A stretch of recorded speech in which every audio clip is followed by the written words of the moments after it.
Welcome back to VBar 101. Today we're going to go through advanced tail tweaking in the version 5 Pro.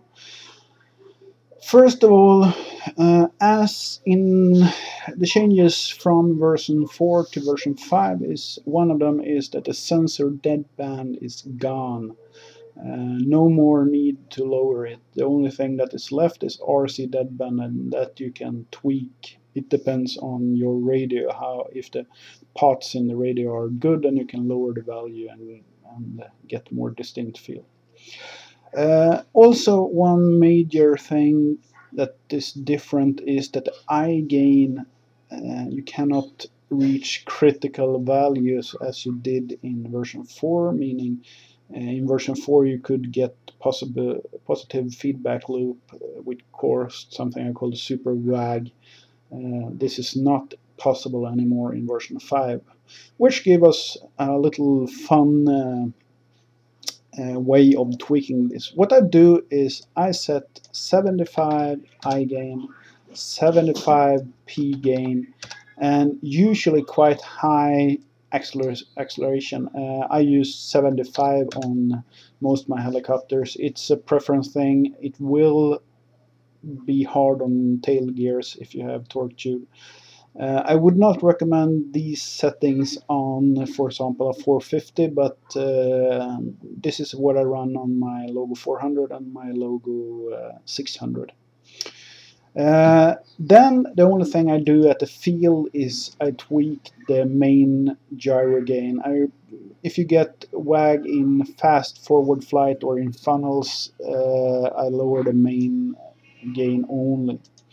One thing that is important, as we run high eye gain, the collective and cyclic pre-comp will be too high at default, so lower this. You start off with perhaps 10 and 3 and raise it slowly. And this is very important because what happens is if you have too high pre-comp is that you get a small kick in the red arrow direction, then you get a huge counter kick in the blue arrow direction, and it looks like, for the untrained eye, it looks exactly like if you have too little pre-comp. So what many people doing the mistake, okay, I got a big tail kick, then raise the pre-comp, and it's just getting worse and worse and worse. So with higher eye gain, lower the pre-comp, as it's not needed that much. Then we can tweak stops, eye gain, stop gain A and B. But very important, in version 5, run the optimizer. What happens is they have switched, so there is one optimizer per direction now, so it's much better than before in terms of being able to actually optimize it perfectly. And this will probably after a flight be like 70-10 or something, because depending on how hard it is. For a more modest setup, I would only change the acceleration to perhaps 60. Leave the P and I in the same 75-75, and then control this gain only at the field.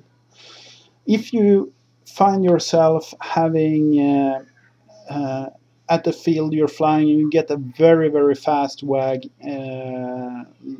like more, then it's too high P gain. A slower type of wag, it's too high I gain. But as I said, I usually tweak it by dropping the common gain only a few points and keep the 75-75 relationship. Expo, you set at your will. It's, well, it's always, it's just feel how you feel it, but especially if you run high acceleration, I actually run 50 in Expo, because when I run 75 in acceleration I need to be soft with the fingers basically. So that's how I tweak my tail to get absolute best performance out of it. Please note though that when you do pitch pump, many test their helicopter by doing pitch pumps, and with today's helicopters you have like 5 kilowatts, meaning 7.5 horsepower of power in a helicopter that weighs almost nothing, with packs that can deliver 150 amps in an instant. There is no gyro in this world that will hold this power.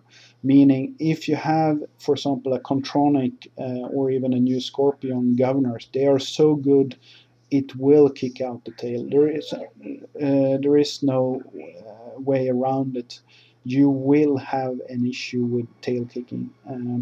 So in pitch pumps there is no way to get it perfect. What you should watch out for is how good you can get it in rainbows and such moves. That's the thing.